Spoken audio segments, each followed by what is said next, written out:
Hello and welcome to episode 3 of the Nut Job podcast.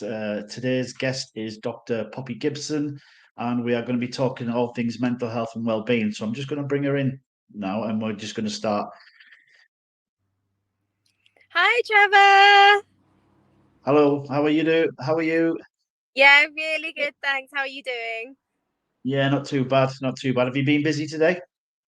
Oh my gosh, every day is busy, isn't it? Yeah. It looks like it. It looks like you're always busy. Do you know what though? Honestly, Trevor, today was a slightly better day. I had no meetings, which is All right. so rare. Like I'm not very good at kind of putting boundaries on my time. So sometimes if a student says, "Oh, I can only meet at 8 a.m. or 10, Yeah, like 10 past 6 in the evening," I like always do it. But today I had no meetings, so I just got so much done. So actually, it was a good day. yeah. Do you are you like full-time as in teaching students as well in lessons and so on, stuff like that? Yeah, so full time lecturer, but it just so happens that at the moment I'm on a research sabbatical. So Okay. I'm kind of doing lots of research into well-being. So I'm not having to teach this trimester, which is amazing. But I'm still Yeah. course leader, so I'm still dealing with the kind of pastoral, emotional side. But luckily, no Yeah. teaching for a few weeks. Yeah, that's good. That's good. That's good. So, and that's what we want. We're on about. We're here to talk about mental health and well-being, really, because it's something that I've learned that you're quite passionate about, and I'm passionate about as well myself. Obviously, I'm not a professional in the field like yourself, but I've got my own journey that I've come on and why I'm passionate about it, sort of thing. So, yeah, it's good to have you on. It's good to have you on. So, um, can I just ask you how did you get into it? How did you get into the sort of like the whole like child psychology, um, being wanting to be a lecturer and stuff like that? How did you become across all that? Well, yeah, do you know what? It wasn't a plan, Trevor, to be honest. It wasn't something I knew was going to happen. So I was a primary school teacher. And so All I right, trained yeah, as a primary school teacher and I taught for 11 years in and around yeah, London. And it just so happened then I did a master's in management, leadership and management. I did my PhD, and the focus of that was on young children, young girls specifically, using social media. And yeah, so much came out about their well-being that I was just like, wow, like this is really interesting. Although I love the teaching side, actually there's more to children than just being learners. Like they're whole people that are going to go on to be adults. So I yeah, just kind of, as I finished my PhD, I just thought I want to get more into research. So lecturing was just the perfect next step for me because now I can still be a teacher. So I train the next generation of teachers now. So yeah, I'm working at university instead, but I have space in my role, so my role is also part researcher. So I yeah, can kind of use the time when I'm not teaching to be researching. I've done a few different projects into like pornography and how that affects our well-being. yeah, Looking at people coming to university and what that does for your well-being because it's quite a shock to the yeah, system. yeah, Lots of different areas. So now I look at well-being in children and adults, normally with an education-y focus or a social media yeah. focus. But yeah, just you're right. Anything well-being, like I'm interested, I'm there. So when I saw your podcast, I was like, yeah, let's have a chat. Yeah, it's not something I ever thought I would do a podcast, but I went to Las Vegas a couple of months ago Wow. with, have you heard of the Invictus Games? Yeah, of course. So I was part of the Invictus Games training program, and Wow. I didn't get selected for the Invictus Games this year in Dusseldorf, but I did get selected to represent Team UK, and I was lucky enough to go to Vegas for 2 weeks, and then Amazing. I was just talking to other veterans, single amputees, PTSD sufferers, and stuff like that, and we just come up with an idea of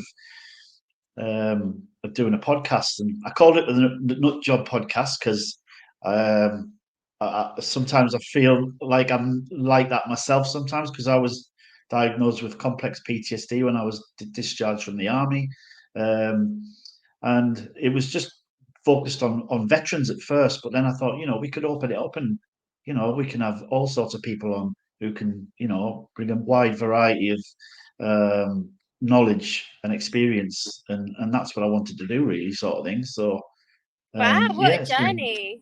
I That was know, yeah. my one question was, where did the title of the podcast come from? So Well, yeah, obviously on my own background, I spent 22 years in the army, and then obviously I lost Chloe to suicide in 2014, and then the last probably 4 years of my army career were really really difficult.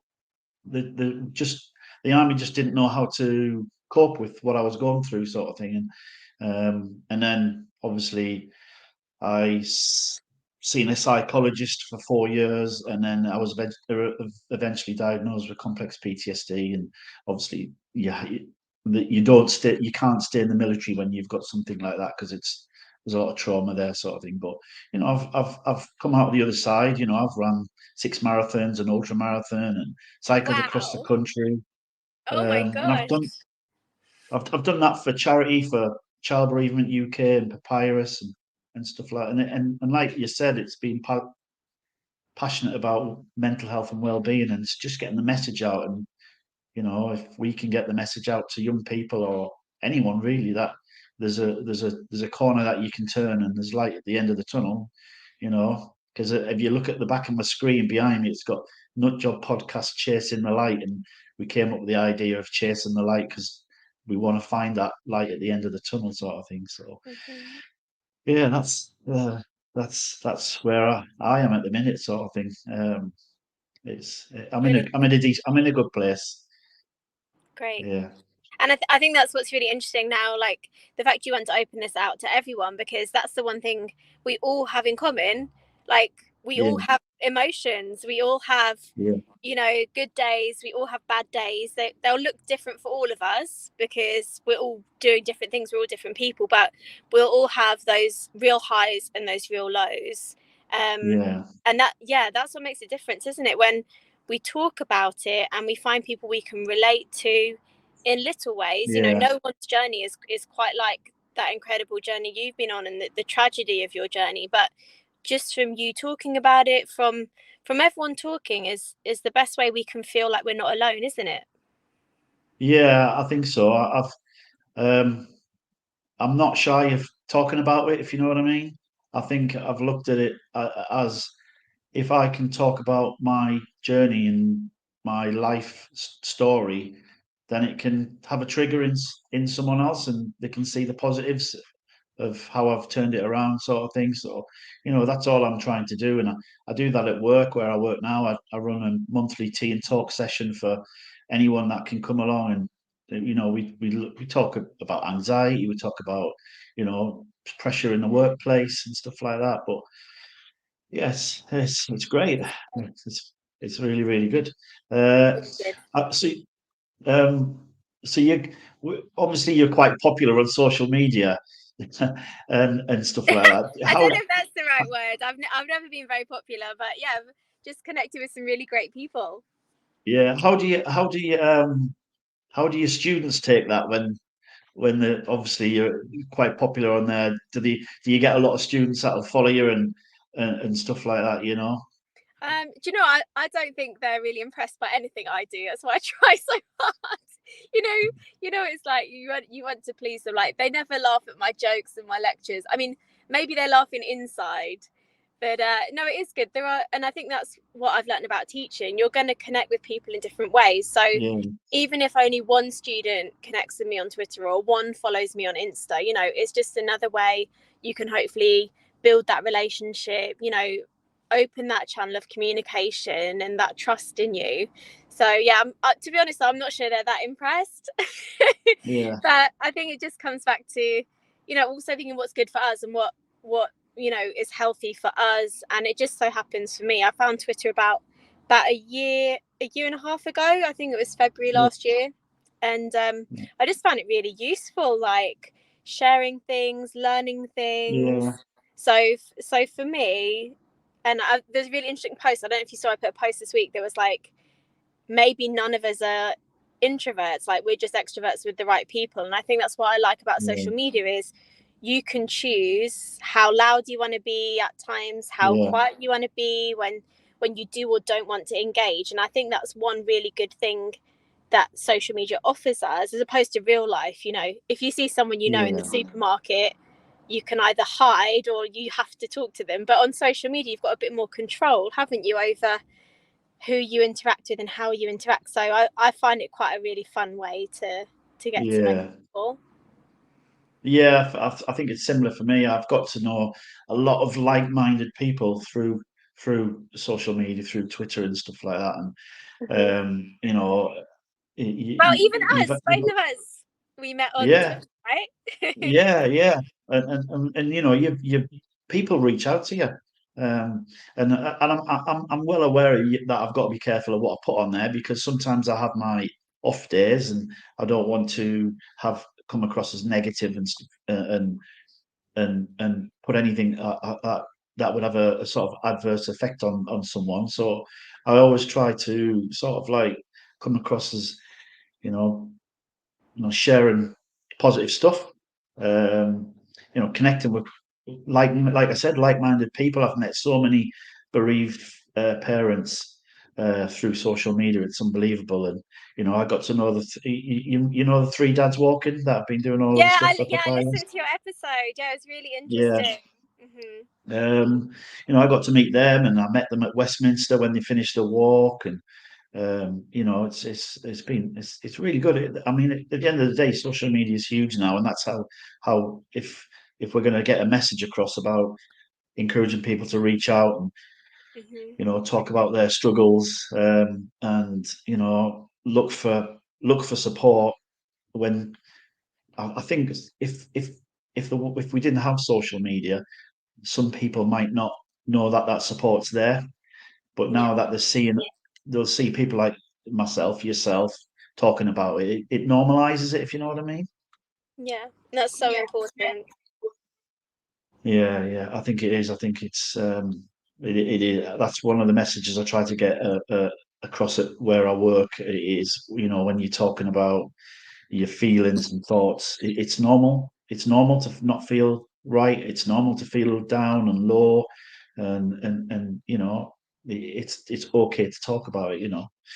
And like I said, I can yapper on all day, me, uh, Do you know what I about think, it. Trevor? Like, what's really good, like how you said you're not shy talking about it, but I think some people are too shy to listen to it.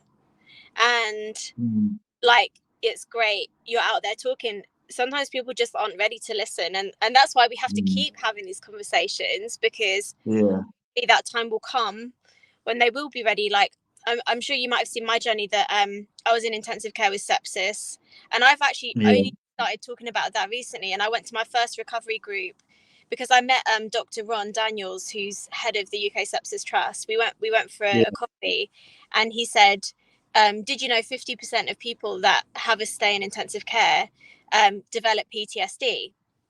So I've been yeah, living a crazy emotional roller coaster for 8 years since I was yeah, discharged. And he was like, "Everything you tell me makes me think you have PTSD, like just from this yeah, anecdotal conversation." And I was like, "Oh, like other people feel this way?" And then I did a recovery group last month, and even just talking to people who've had sepsis was so empowering, because I was like, "Oh, like, your friends and family want to listen, but they don't always know what you've been through, and they don't always have the vocab to respond like yeah, sometimes how you want." And we have kind of an expectation on that, but when you meet people who relate to what you've been through, yeah, you've been so many things, like when you meet other parents who've been bereaved through suicide, when I've met people who've been through sepsis, well, they're very different. yeah, You like, there's just this understanding, right? There's just this yeah, like silent understanding that is so empowering, because you just realize you're not on your own. And although yeah, everyone's journey is different, and yeah, talking about it is really starting to help me. And so that, I guess, yeah, yeah, from us talking and the people we reach, hopefully it will start to encourage them to talk too. yeah. Did you find that when you went to the groups that you connected straight away with other people, Uh, like-minded people and stuff?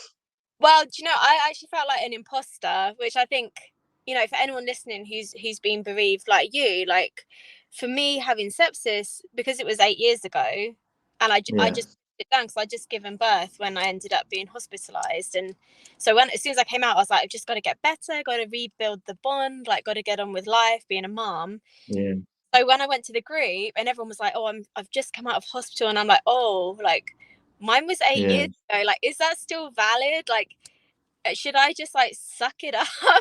And then when yeah. like the facilitator was so nice, when I said to him like it was 8 years ago and I'm still struggling, he was just so kind. He was like, you can't put a date on trauma, you can't put a No, time span on healing. And I was like, oh, yeah, thank you, actually you've actually just made me feel better, that I shouldn't have been over this by now, because like I'm so not over it. yeah, yeah. It's a little bit similar for me. It's a little bit similar for me because, Chloe died in 2014. And so, it's quite a while ago yet, and you think you're further down the line than other parents and stuff. And I think what I try to do on a positive note is that I try to, when I talk to other parents who have recently gone through it, like the three dads walking, they've haven't they're in their first 12 months, 2 years, 3 years. I just tell them I just say you've got to be kind to yourself and not rush things. And I always offer my support because I'll say to them that I'm a bit further down the line, and I've learned lessons of how I've dealt with it. Chloe died in the April, and I took myself into fundraising straight away in the September, and I was cycling across the country, and I felt as though I should have held back a little bit and not done it so quick, and my grief was delayed. So I try to encourage people to be kind to themselves, take the time, and eventually, it some people says it gets easier. I think we just grow around it, if you know what I mean. And I think like you said yourself, you've it was a quite a while ago since you had sepsis, and you went to the group and you thought you were an imposter, but no, because you've been on that journey as well. You just haven't realized where you're at the time, sort of thing. So, yeah, it's.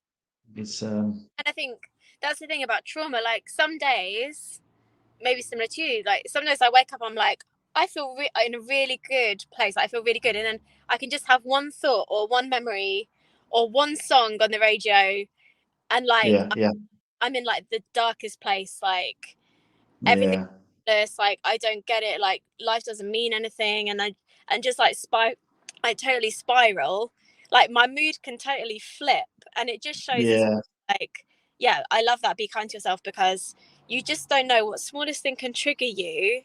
yeah, yeah, Yeah, so it's crazy. And then just knowing how to look after yourself when you have been triggered, like what's good for you. Like for me, if I'm getting that feeling, like I'm like, right, I just need to go outside, I need to step away yeah, from work, from people, just grab my dog, grab a dog lead, and yeah, just space, and give myself that reflection space. Or sometimes it's the opposite. Sometimes, like I definitely don't need to be in my own head right now. Like let's yeah, yeah. let's put on a kids film, get the kids, get some snacks. And so it's also just learning those coping mechanisms. And I guess that's what we have from the fact that, so your daughter was 9 years ago Yeah, that she 2014. Yeah, yeah, had. So nine, and then so for me 8. But that's the one thing we can bring, is having lived with the trauma and the grief for you for so long. It's like just yeah, hopefully share some things that have worked for you in the hope that some of them might work for. yeah, yeah. Definitely, definitely. I think so. I think so. Um, As you mentioned there that you sometimes when you'll get a trigger and you have to take yourself away. How difficult could that be? Have you ever had any sort of examples where you've been in mid lecture or you've been with teaching and you've something's triggered you, and how would you have coped with something like that? Because it's a traumatic thing to have gone through. Yeah, luckily I've never been like with, in a kind of tricky situation. But actually the recovery group I went to, with the UK Sepsis Trust, was before I had a big meeting. I was on campus and I'd booked a room so I could join the group. I thought, I'll go to the group and then I'll have this Yeah. meeting, right? But I hadn't even thought about, oh, I might get quite emotional. So I joined this online recovery group, cried my eyes out within like 30 seconds of joining, had no waterproof makeup, like my whole, like all my makeup was all like smudged, like panda face everywhere, like I was so disheveled. The meeting finished, like the recovery group, and I was like, oh no, like now I'm meeting some professors, like, and I thought that was not being kind to myself to do that. So yeah, that's kind of made me think as well. So you do need space to cry 100%, but make sure you don't have big meetings planned on those days. That's what Yeah. that was not good. I looked terrible. They were like, are you okay? I was like, I actually feel really positive, just my makeup's gone, so I look like a corpse right now. Yeah. So it's giving you. You've got. I think I've learned you've got to have your own little safe space at some, and how to find it when you do reach them points. You know where to go and what to think and how to try and cope with it, sort of thing. Not everybody does, but like you said, you find it eventually, and then you use it to your ability whenever you hit one of those spots, sort of thing. So yeah, And it was funny, Trevor, that you mentioned social media earlier. How sometimes you go to post something and you don't want to be negative. Like if you could see the amount of tweets that I write, yeah, yeah, something's like upset me, or like I'll write something, and sometimes even just like typing it out is useful, and then I'll think, no, I really can't, I really can't post that, that's over the yeah, line. But sometimes even just writing it, because loads of people say, keep a journal. I mean, that's not for me. yeah, I'm organized, like I'll lose the journal in my house, like, and I'm yeah, sticking with things. But something like writing a tweet but not sending it actually makes me yeah, really pinpoint how I'm feeling. So if I write a tweet and I read it back before I press post, I'm like, whoa, like, okay, that's how I'm feeling. Like, I need to go yeah, and say, do this, or get my favorite takeaway, or yeah, yeah, shower. So yeah, sometimes having those moments on social media where you almost post stuff can be useful. Don't feel bad for that. yeah. No, no. I think my wife will tell you that sometimes when like on my Facebook account, she'll get up the next morning and she'll say, "I know how you were feeling last night because I read it on Facebook," sort of thing. And you know, you, I think the difficulty is when Chloe first passed away, and I sort of battled with my demons in the last 4 years of the army. So I was very bitter towards the army for a while. Um, and I was always getting angry towards them, sort of thing, and I posted a lot on there which I shouldn't, but I've moved on now and I've learned sort of better like that. So yeah, I don't put anything on there like that now, sort of thing. And I don't put that on. I try not to be too negative on like you said, Twitter and Instagram, because it's more of an open forum. Facebook's a bit different because you've just got your friends that sort of thing. But Twitter's great. It's open to the world. So at the end of the day, we want to make a difference in a positive way. And I think for me, I've just got to stay positive because I'm in that zone at the moment. um, I like you mentioned the journal. I think. Um, I still have Chloe on Messenger, Facebook Messenger. So I quite regular. I'll message her. I'll send her a message, sort of thing, just to I don't know. It gives me a feeling of getting something off my chest, sort of thing. But I think this podcast is going to be good for me because it allows me to be able to talk openly, learn from other people, and that's what I want to do. And you know, and it's given other people a voice that can potentially make a massive difference, and that's what I'm here to do, sort of thing, really. And when I learned from yourself that you were like a so when you say child psychology, so you actually teach child psychology as well for other people to be able to teach that. So all the degrees that I teach, well, I run 2 degrees that are primary education studies. And so during the degree, the students learn all kinds of things like academic side, how you teach English and maths and science, but Yeah, also they need to learn the modules behind that. So how do children's brains develop? How, you know, how do we develop as humans? What is childhood? So yeah, those are the modules that I enjoy teaching the most. Yeah. So although I'm not a child psychologist, a lot of the stuff I teach is around trauma, attachment, the way that children's brains develop, the way that even in utero, you know, Mm. we are being influenced and impacted by, you know, things in our environment. So yeah, that's kind of, yeah, that's the favorite thing that I love to teach. And ADHD, as someone who's neurodivergent myself, so yeah, Yeah, it's quite a fun role, because just like when you're a primary teacher, you get to teach lots of things. Like when you're a university lecturer, you get to still kind of pick those modules you're passionate about. So yeah, but I mean, yeah, it makes you realize, you know, what's more important, a really good maths lesson, or that child feeling they can connect with their teacher and, you know, talk to them about yeah, home. And maybe that's where our education system's all wrong, too much focus on the academic side. yeah, yeah. When you mentioned about child psychology, I thought, wow, that's something I'd love to be able to sort of dip my toe into sort of thing. Because obviously I've lost a child. I mean, Chloe was 19, but she struggled from a young age, and she went to CAMS for a while, and she self harmed and stuff like that. So for me, I always thought of trying to get in her head and why she was she did what she did and what she was doing, sort of thing. And the fascinating side of when children struggle, the trauma, how the trauma affects the child's mind, and over a long period of time, short period of time, and the effects of it, sort of thing. So yeah, it was really, when you mentioned about child psychology, I was like, something clicked in my head, and I was like, wow, that's something I wanted to know a little bit more about.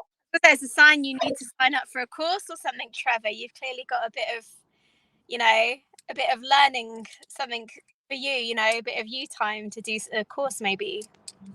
Yeah, I've got obviously my job's full time, which is not that easy because I work at the moment. I'm working shifts, which is 10-hour shifts, 11-hour shifts when I'm on nights and stuff like that. And I've got the podcast. I do tea and talk. Volunteer for Papyrus, so I do Spark presentations for them. Um, I was thinking of doing something with Cruise. Brilliant. Yeah. Um, so, passing on my experiences and knowledge to support others. So, Amazing. um, I Yeah, remember you mentioned. you can't fit Sorry, my, go on. yeah, I don't think you can actually fit anything else in. Um, and I've got a family as well. My Mm-hmm. son's going to uni in September, so Oh, I'm congratulations. yeah, he's going to be he's going to study physiotherapy. Amazing. So Well, good um, luck. he's he's gone quite far away from home because we're in Ipswich in Suffolk, and he is going to Teesside in Middlesbrough.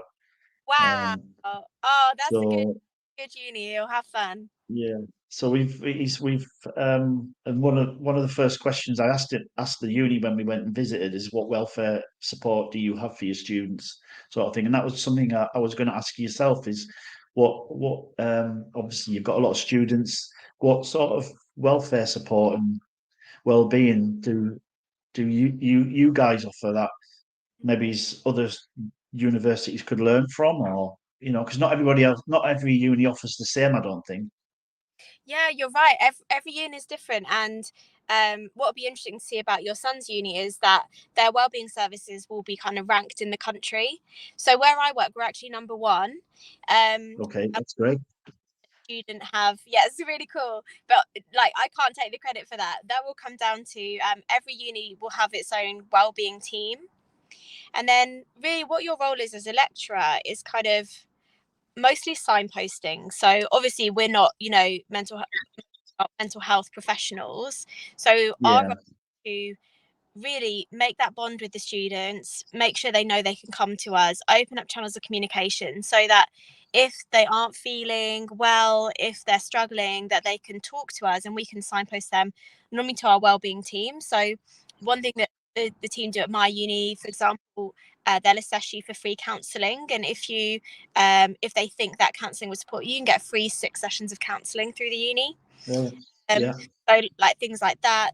Usually on uni websites, they should have their own wellbeing section with useful resources. But I know, so Yeah. we're not feeling great, we don't really want to read a PDF of tips and tricks. Sometimes you need that Yeah. human connection. But that's what I think also, it's just students knowing that they need to speak to their lecturers, and lecturers knowing when they need to reach out. Like, I'm really aware if someone's not been attending lectures and I haven't heard from them from a while, I'll normally drop them an email, or we use Microsoft Teams, so I'll normally drop them a message on both, like an email and Teams, and just say, just to check in, like, how's everything going. Similarly, my attendance officer will send me like attendance lists of who's coming to the most lectures and who's coming to the least. And then Yeah. we obviously don't have to do anything with that, but what I'll normally do is send an email to all those that have been attending loads and put, well done, keep it up. But then I'm kind of more interested in those that haven't been coming Yeah. barely, and I'll message them like with like a title, something like check in and a smiley face, so it's like, not, you're not being told off, but clearly there's an issue, like whether it's financial, you can't afford to travel at the moment, it's something actually that you need support with, then I think that's what a good lecturer needs to do, is just be tuned in Yeah. student behaviours and student patterns. Yeah, so you're looking at like trends within the students and their sort of like attendance within lessons and stuff like that. I try to, because I'm really passionate about supporting Papyrus and the message and what they're trying to get across. Sorry, my cat's just jumped on the bench and it's meowing at me. What's their name? Daisy. Hi, Daisy. I can't see Um, that. Hi. yeah, no. Yeah, so like I said about Papyrus and trying to get their message. Because I've done the assist course, which is a suicide intervention skills course with Papyrus. It's a 2 day course, and I sort of, I don't know what you thought about it, but I suggested maybe that every educational facility could potentially have one assist practitioner within the establishment. So if there is a student or someone within that region that has shown suicidal tendencies or has mentioned it and that somebody's there that's got the training, because it's quite a traumatic thing for someone to say to you that I'm thinking of taking my own life, sort of thing, and it's learning how to deal with it. The assist course teaches, it gives you the confidence to turn around to somebody and say, are you feeling suicidal? It gives you the confidence to ask that big question, sort of thing. And that was something I thought, let's have one of these in each educational area. I mean, if Right. I guess it's going to come down to funding, but I love the idea. Yeah, I know it is. I think it is funding because like to become an assist instructor, it's you're looking at £2,500, and then each course is about £200 to become an assist practitioner. I was lucky because I'm a Papyrus champion. I Papyrus ran a course for all of the champions, and we went to London and did the 2 day course, sort of thing. And yeah, it was great to be able to do that. And I've done the mental health first aid course as well, which is it doesn't make you an expert, but it gives you a starting block Hmm. Definitely. of to where to you know what terminology to use and what things to say. And you know um like you said, we're not experts, we're just there to signpost people. But if somebody is in a sort of traumatic situation, then you know how to deal with it, sort of thing, and where to take them best, sort of thing, like GP, emergency services, so on and so forth, sort of thing. But I just wanted to ask you as well. You mentioned about Samaritans and what part you play in Samaritans, because you said you were involved with them. Yeah. So that's one cool thing my uni's done. Actually, they've opened the first on-site hub. So on my Okay.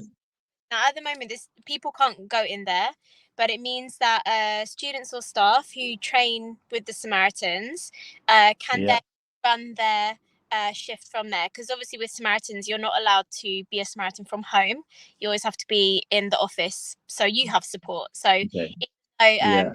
phone service, and they've just started trialing the online text service through the website. But yeah, so that was the main thing I learned as a Samaritan. I imagine I'd just be at home, on a on call phone, but I think that Yeah. shows what a considerate company they are, because you always have to be on shift with one other person and a leader who are there to check Yeah. if you are feeling okay about the calls you take. So yeah, I trained with them in December, kind of when this new initiative came out, and they were building the hub, which just opened last month, I think. Yeah, they offered for some of us to kind of do the training. That was kind of the inspiration that I needed to do that. I mean, the training was amazing. The Samaritans training, I've never known anything so useful. Yeah. And the main thing, because they have the listening wheel, for anyone who's listening who's a Samaritan, the listening wheel makes us think about different ways to respond when we're having a Yeah. conversation. And the one main thing I learned in the training, they show obviously a lot of videos to help you kind of understand scenarios. And I am a very positive person. Like, apart from Trevor, when I told you I have those like dark spirals, I am very positive. I Yeah. am a positive person. And obviously I've got 3 children. One's he's like becoming a teenager, and I'm always really positive. If he comes home from secondary school and something wasn't good, I go, oh, don't worry, try again tomorrow. And in one of the Samaritans videos, they show you that one of the people is talking to their mom, and the person is really unhappy, and the mom's going, don't worry, everything will be fine. And it makes you realize that he calls Samaritans, and he just needed to vent, and not just keep saying it will be fine, but someone to just Yeah. you and hear that things are really crummy right now, and listen. And even from that training, so that was like 6 months ago, 7 months ago, like that totally changed how I interact even with my own children and with my friends and Yeah. family. And just thinking, don't always say everything's gonna be fine. Actually, just agree, yeah, that's really rubbish right now. So Yeah. yeah, the Samaritans is amazing, and has even affected my day-to-day interactions with everyone.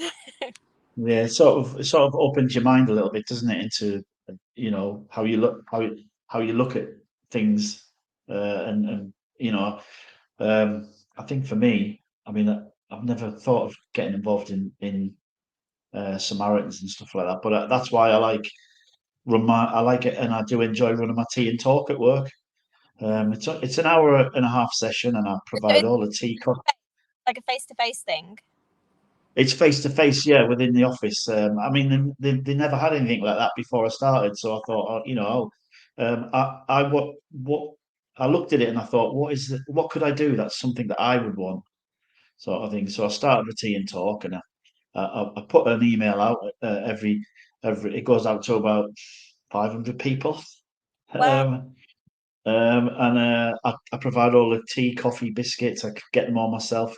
Get the odd cake sometimes, and then you know you can not many. I would have said on average I get about 15 people come along, but even if you got one person come along, it's Yeah. and we just go. I sort of open it up and talk about my own experiences, sort of thing, and the positive outlook that I've got now. And then I've had people come to the group who open up who have never ever would think of coming to a group and suffer from anxiety. And then at the end of the group, I'll say to them, you've made massive steps forward because you've actually spoke in the group in Mhm. front of people. So and I always finish the group by asking what people are going to do for self-care today. So I always make sure we do that at the end of the group. So I'm happy that I'm confident that they can go away from the session not taking everybody else's sort of traumas on and issues on, sort of thing. And I do talk about confidentiality in the group as well, about not talking about names and stuff like that, keeping it confidential, sort of thing. So it is really, really good. I enjoy it. People seem to be getting a bit out of it. I've got an idea of taking it on Teams, so people who can't get to it can do it via Teams, but um, maybe he's having a presentation. You can share presentations on Teams, can't you? Yeah. So I've knocked up a couple of presentations. One was on anxiety. Another's on. It's just called "This Is Me" and it's my journey of from trauma to recovery, sort of thing. And do it and go in that way, sort of thing. So yeah, that's where I'm at the moment, sort of thing. Like you say, even if you only had one person come, that's still so valuable. So to have 15 on average is brilliant. And I think Yeah, the idea is a good one because, I don't think some people always feel safe, like face to face. Like the yeah, sepsis was online, which felt safe to me. Like I knew I could turn my camera off if I needed. I knew I could just like yeah, leave if I needed, but I didn't. So I think that's a brilliant idea. Yeah. yeah. Yeah, I think the face to face. I'm just learning what I've learned with Papyrus. They like to keep your cameras on so Hmm. they can see you. And I think that's something I might try. Um, but I was a little bit unsure of putting people under that pressure of having the camera on. So it's something I'll think about Yeah. when I do take it online. Because not everybody wants to be on a camera, people looking at them, sort of thing. But yeah, I'll get there in the end. It's just that, hey, Keep me updated on it. yeah, yeah, I will. I, I just wanted to ask you as well because I'm a big supporter of Three Dads Walking, and they've been to Parliament to try and get the suicide prevention on the school curriculum, and I just wondered if how you thought about that. Would it be something that would really be beneficial to have on the school curriculum? Yeah, it's such a good question. Like you might know, or anyone listening might know, that I'm a big advocate for talking about death with children. Um, Yeah, so when Her Majesty died last year, I was interviewed with BBC about yeah, how we talk about death because I don't think we're even at that point, many of us, talking about general death, let yeah, alone who have died by suicide. So I really do think we need to talk about death more. I would definitely be behind that. I've got a children's book coming out soon with my illustrator Alfred Russo. He's an Italian illustrator, um, okay, about death for children. And even a lot of people I talk to are like, "Oh my goodness, like why would you talk to children about death?" And I'm like, "Well, they're all going to mm, die. They're all going to know people that die, and yeah, it bamboozles me that we don't. I mean, I do. You can imagine I do talk about death with my children. yeah, um so I think the first step for me, I think we need death to be openly spoken about, which I, yeah, maybe some people are, but on generally I would say we don't. It's That's not on the curriculum. We have life cycle of a frog, maybe is as yeah, close as we get. We don't really talk about grief, how to grieve, terminal illness. So I recently did a CPD for school in Saudi because a child was having to deal with someone who had terminal illness, and these yeah, don't know how to talk about, even as adults, like, oh, how do we talk about death and grief and all that messy stuff? But it's the biggest part of life as a human. yeah, It's unavoidable. So I would say I can't imagine that schools are ready yet, that many schools, that the curriculum, we're using this outdated curriculum from 2014 yeah, that I can't see us even ready to talk about death. But I think that sounds a really good idea for once we start normalizing these conversations. We definitely need to be speaking about, yeah, death, grief, different ways that people die, obviously in yeah, child sensitive and child appropriate ways. But it's inevitable that every child will go on, if they haven't already, lost a grandparent or a family member or a friend, mm, they will experience death and their own death. yeah. And it's doing them a disservice, I think, to not talk about death. Yeah, yeah, yeah. I think every like you said, you know, it's an emotional roller coaster especially for children and young people, because when you lose a pet, people get upset, and Mm-hmm. it's very very similar. Um, one of my probably one of my biggest regrets is when Chloe passed away. Obviously, my children were really, really young at the time, and I decided not to take them to Chloe's funeral. I didn't want to. I didn't want to put them through that trauma of seeing her, sort of a body in the coffin and so on and so forth, sort of thing. And a little bit inside of me regrets what I did, because it can come back and they can sort of like how can I say it? But it can have a negative impact, of not being able to say goodbye, sort of thing. But it was just a decision I made at the time. Maybe I wasn't in the right frame of mind, but you know, if I'm what I've learned now, I probably would have done it different, sort of thing. And like you said, you know, teaching teaching young children about people passing away and pets and how to deal with it. You know, I say how to deal with it. I don't think there's not a manual, is there? Everybody's sort of Yeah. yeah. So Like you say though, I don't think you should have any guilt or regret at all about your decisions. You make those decisions at that time that are the right decisions for you. Um, yeah, but I certainly think that in our schools, if we could talk more about death, if we could, like we saw when the Queen died, that yeah, many of us still then just got the children to, colour a picture of the Queen, and we yeah, still quite know how we talk about it.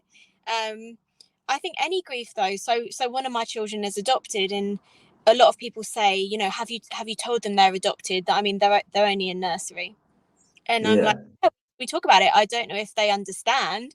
They will say things yeah, like, "Oh, you didn't grow in mummy's tummy. You grow in so yeah, and so's tummy," and they're like, "Oh, why would you say that when they're so young?" But if we look at adoption, different from suicide, but we see there are a lot of people that were adopted, in the 70s, 80s, who were never told they were adopted. They get to yeah, be adults, they find out they're adopted, and then your whole life was a lie. Your identity is in crisis. So although we might think, oh, my young child, can they really get their head around it? Well, no, but they're going to have this trauma and grief for forever. And yeah, the best that I can do is just kind of have open conversations, yeah, and listen when and if they want to talk in the future. And I think in a way, although death is different, it's still around loss and grief. And yeah, talking therapy and things like Cruise and the amazing stuff they do show that yeah, actually just talking is so valuable. So therefore, I mean, the classroom is the perfect place to talk because you're all together. There are lots of people yeah, to listen. So I do think we need these conversations. But yeah, I think at the moment we're not even really talking about, you know, any death. But I think, those dads are right. And we need to move towards a more open conversation, I think.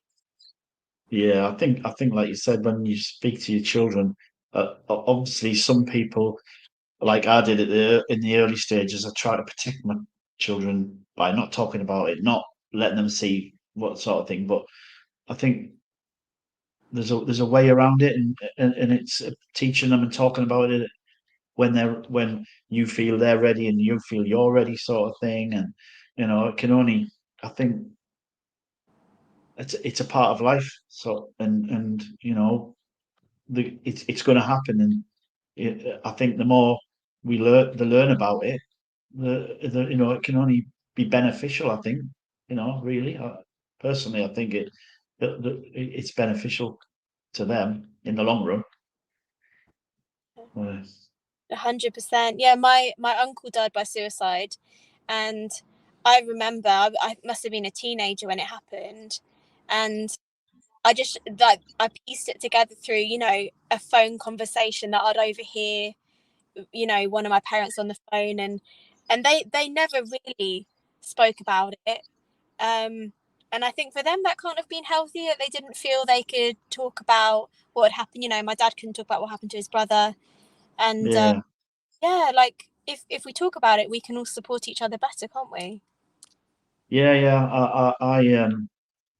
I went to a couple of bereavement sessions in the church quite early on, and I quickly learned about the elephant in the room and trying to not have that elephant in the room. And the more I learned about it, the more I was confident of saying Chloe's name all of the time. And I tried to encourage other people not to tiptoe around me, if you know what I mean. Talk about it. A little bit of me thought if I talked about it, if I felt as though she was still here, sort of thing. But I think that's natural. So yeah, but yeah, let try not to have that elephant in the room. Get the conversation out. Get it. Encourage. That's what I'm here for. That's what you're here for. Is encouraging young people and children to talk about their thoughts, feelings, uh, and just reaching out. Yeah, A lot of definitely. things. I think you and I are both testimony on our own journeys of how not talking about it was not helpful, and Yeah, how yeah, talking about it has been the biggest step towards healing in some way. I mean, if we can ever truly heal, but yeah, talking about it is so important. And just for anyone who's struggling with anything, even whether you don't feel you talk to someone in your network, then that's why we have things like the Samaritans, anonymous. They yeah, they can't even see your phone number. Um, yeah, just speak to someone. I know there's a shout where you can text as well. yeah, Have you seen them? You can, so even if you can't verbally speak, you can text. There are so many um, yeah, great services out there to listen. And even for some yeah, people, like we've learned with children, just talking to a therapy dog, talking to a pet. I mean, when my child had yeah, a pet pebble at some point, it was googly eyes stuck on a yeah, rock. Children have worry dolls. Like, make that space for your child or whoever, to try and talk. And it's not always yeah, easy. We as adults struggle sometimes, but if we yeah. can try to do that, I think we're going to be hopefully seeing a more mentally healthy society as we move forward. Yeah, yeah, definitely, definitely. I mean, I know it's different, but when I went to Afghanistan in 2012, we had a families day before we went, and the kids both got a dad doll, and it was just an army soldier with a picture of me on my face on the Oh, front. But or like, it, is it like an action man? well, it was a soft doll sort of thing, Oh, and it's something not exactly to do with grief and stuff like that, but it was a comfort thing for them. Which I think one of them still got one somewhere. Uh, that's very cute. yeah. Oh, my son's laptop keeps going off. Sorry. Uh, so I just I've just wrote a couple of questions down, sort of thing, because I just wanted to really get the message across that you know about mental health and well-being, and about people, encouraging people to to to to reach out. And I think if like you said you've gone through that trauma, and you've got to a point now where you can talk about it, and it's how do you feel now that you can talk about it? How is that sort of weight off your shoulders lifted? Yeah, it's a hard one, because I think, like, some people say to me, does you always talking about it mean it make it worse? Because actually, if you're always remembering the traumatic Yeah, thing that yeah, happened, how are you going to move on with it? But I actually think it's the opposite, because I don't know about you, but even just me with sepsis, like, I think about it all the time anyway. Like, yeah, every time I lie in bed, I remember when I was in the intensive care bed, like, every time I get sick, I think I'm gonna be septic and I'm gonna die. Every time I get a cut, I really freaked out. I had to have a tiny surgery the other week, and I nearly had a total panic attack. The nurse was so kind. So actually, us not talking about it doesn't mean we're not thinking about it. yeah, So I think yeah, talking about it makes you, yeah, I like that word you used earlier, like, normalizes it. I think yeah, it normalize it with the people closest to you. So obviously, yeah, you don't talk about it all the time, but if there is a moment that you're thinking something, then you should say it. Like the other night, I was just in my house and I just remembered part of the intensive care story. I saw the man opposite me die, and then the Yeah. doctor came to my bed, so I thought I was going to die, and I just remembered it, and I was just sat there and just said to my family, like, oh, like I've just remembered when that happened. That's so crazy. And like, Yeah. I think it reminds other people around you that you are still vulnerable, because sometimes we want to put on this brave face, and like I say, I'm a really positive person. I'm quite a go-getter. I'm quite ambitious. So a lot of people see that side of me, and then they Yeah. almost like, oh, like, Poppy's like really happy, but actually underneath it all, like I put a thing on Twitter the day, like I have the worst mood swings. Like I can be so miserable and so negative, and actually people wouldn't know that unless I show it. So Yeah. I think that's why it's important. If you don't show, those people close to you, if you don't show them all of you, they Yeah. can't you. It's not good for anyone, and particularly for my children. Like I never wanted them to see me upset, and then there was a time a few months ago, I can't remember what it was, and like my preteen, my son, so he's like nearly 12, he like caught me crying in the kitchen, and I was like, when you're crying too much, you can't even hide it, like there's no point. And I was just sobbing, and he just came up and gave me a hug, and I just used it to talk to him about how I was feeling. I can't remember what it was now, and I just thought, actually it's not useful for our children to think we're robots. Like we need to show them that we grieve, that we cry, that things are hard, because Yeah. then we can show them coping strategies, and because they'll Yeah. feel those ways sometimes. So that's why talking is so important. It reminds us all that we're all just human. Yeah, I think so. I think that like you said, when if you talk about it with in in front of family and friends, then they know that how best to help you, if you know what I mean. They know what you're going through. Instead of us having that that wall up and keeping everything inside and letting the pressures build up, you're open about it, and then people can help you in best way that they feel they can help you, sort of thing. And I think that's positive way of going forward. Really, Definitely. definitely is. Definitely is. Yeah. I just wanted to. So what do you do to escape then?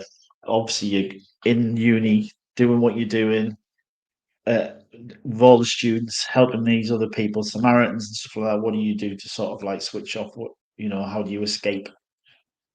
Okay, I'll tell you a secret. I've not told anyone this actually, but my favorite Is is nothing bad, nothing dodgy. But I really love, I can't believe I'm gonna say, but I'm really obsessed with Hallmark romance films. So I right? basically on my TV and find the cheesiest film. Like they're normally Yeah, about a girl who's fixing up a hotel and a man who's going to be the head chef, and they're always like enemies at the start, and then they fall in love at the end. So I just basically watch these really trashy films, and I think they're just a bit of escapism, and books as well. But with books, I'm more into like proper horror, like a body on page yeah, one, a serial killer. I love that kind of crazy plot twist. So I think for me, reading and films is really good. Um, yeah, but if I can get out, and I think the main thing I'd urge for anyone, like, when you feel really down, you just want to stay in bed, but actually when I feel that way, that's when I leave the house. And that is such a turning point. Like when I feel really rubbish, I'll go, right, get the car keys, put sunglasses yeah, on so no one can see like my face looking like poop.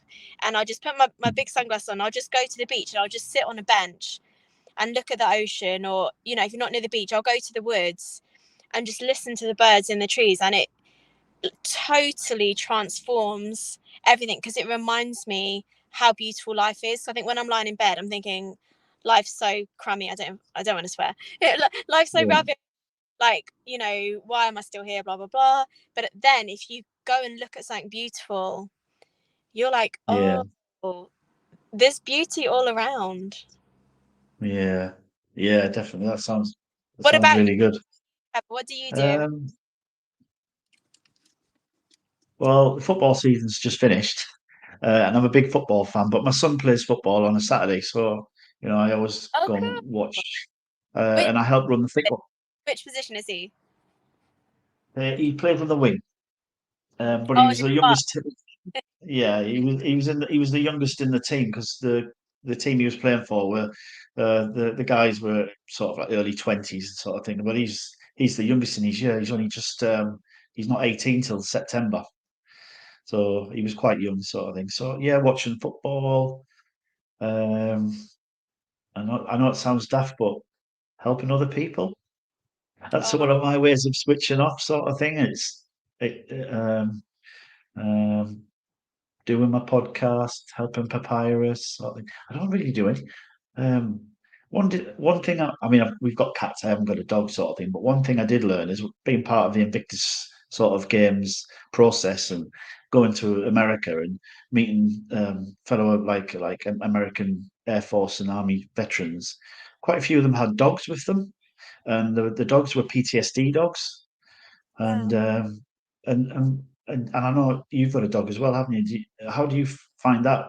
Does the dog help you when you go out, take the dog for walks, and the company it gives you, sort of thing? Because the feedback I got from the guys with their dogs was, they make a massive difference. Yeah, definitely, 100%. I mean, that's why I'm in my car though, so my dog wasn't going to bark. So she can be a pest.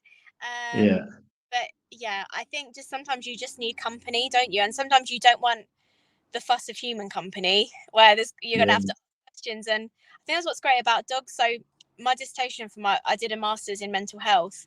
I actually okay, did therapy animals. But do you know a really cool thing I found out?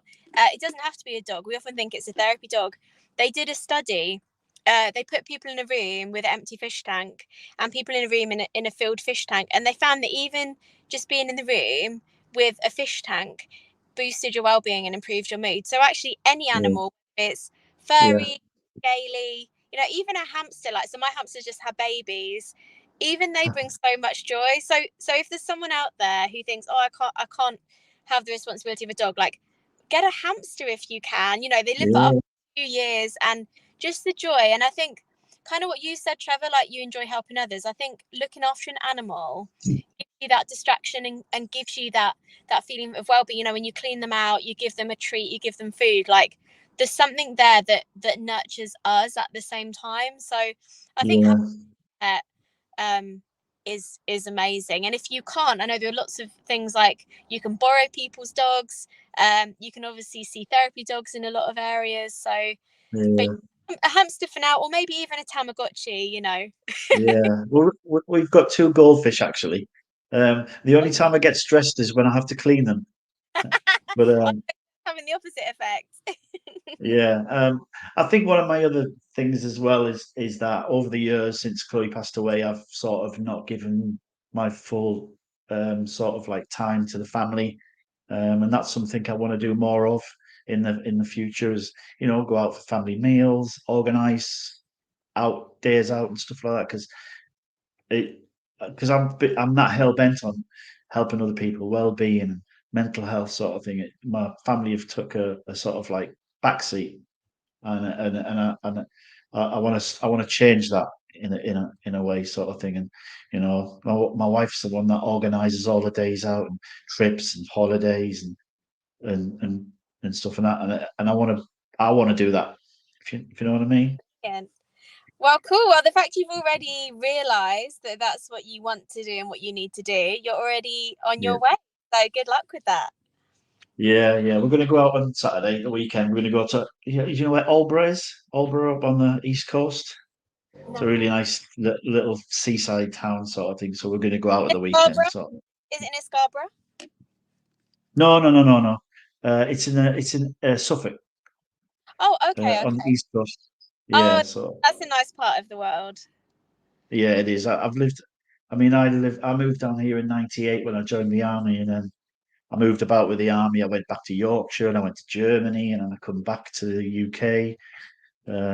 And then we settled here because the children were in school and my son went to college, sort of thing. So and it's a lovely place, sort of thing. And it's like London's what half an hour on the train. Yeah. Um, and we went to the King's coronation the other week in London. Oh, Um, amazing. Great. I went to see Back to the Future in the theatre, which was Wow. fun. Cool. Very Yeah, cool. it was really really fun. Um, all right, so um, we've I've had you for an hour. I don't want to keep you too long. Time Was it? flies. Already an hour. Time flies when you're having fun. Yeah, because you. I don't want you to sit in the car for too long. Um, I just want to. I just want to ask you if you've got any closing message for anybody who could be potentially struggling or low moods, like what, just to close the message to shed some light on how they're feeling, sort of thing. Coming from somebody who's so passionate about mental health and well-being like yourself, and you know, having students and I think we've shared so many kind of ideas today, but I would say the main message is like you're not a burden. Like you are not being a burden. Whatever it yeah, is that's in your mind, no matter how small, people would like to hear it. They'd rather you tell them and they support you than you struggle in silence, whatever it is. So just, don't feel that you're going to be annoying or a burden if you talk to someone. I think that's the main thing. Just, yeah, yeah, just to anyone. If you don't feel you can verbalize it, then text them on WhatsApp or put it in an email to someone or write a letter to yeah, someone. Yeah, just share it with someone and see where it takes you.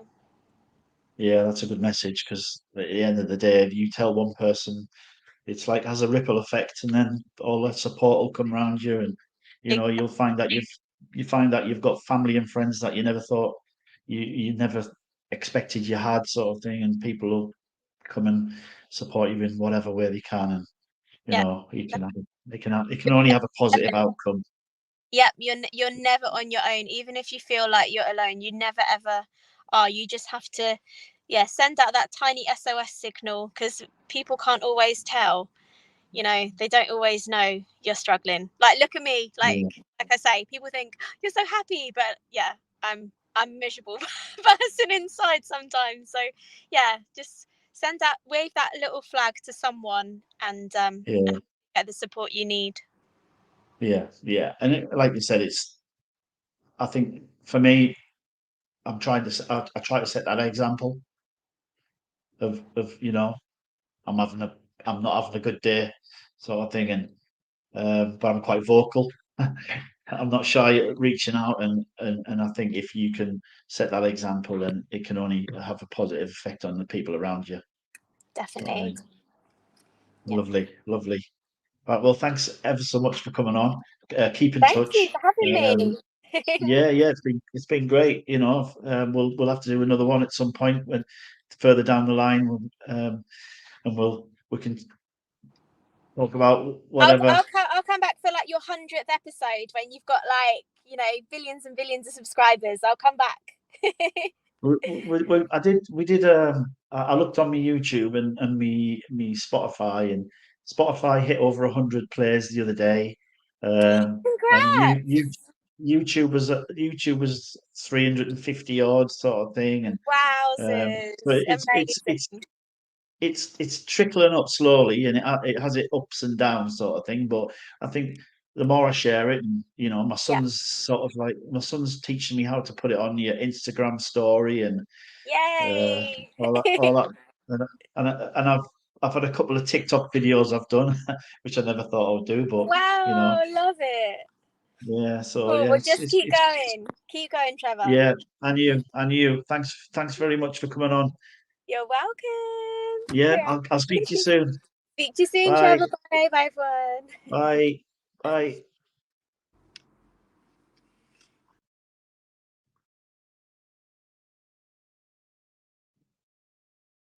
Right, that's the end of episode 3, the Nut Job. Thanks everybody for listening. That was fantastic with Dr. Poppy Gibson. It's been brilliant. And episode 4 will be coming soon, and I'll let you know what it's all about.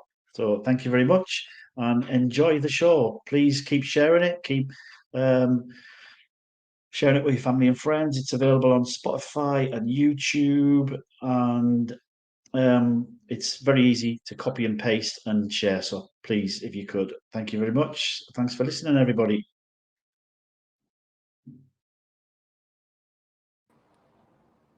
That's it. It's all finished now. Thank you. Thanks. Take care. Bye. Yeah, yeah, and you. Bye, bye.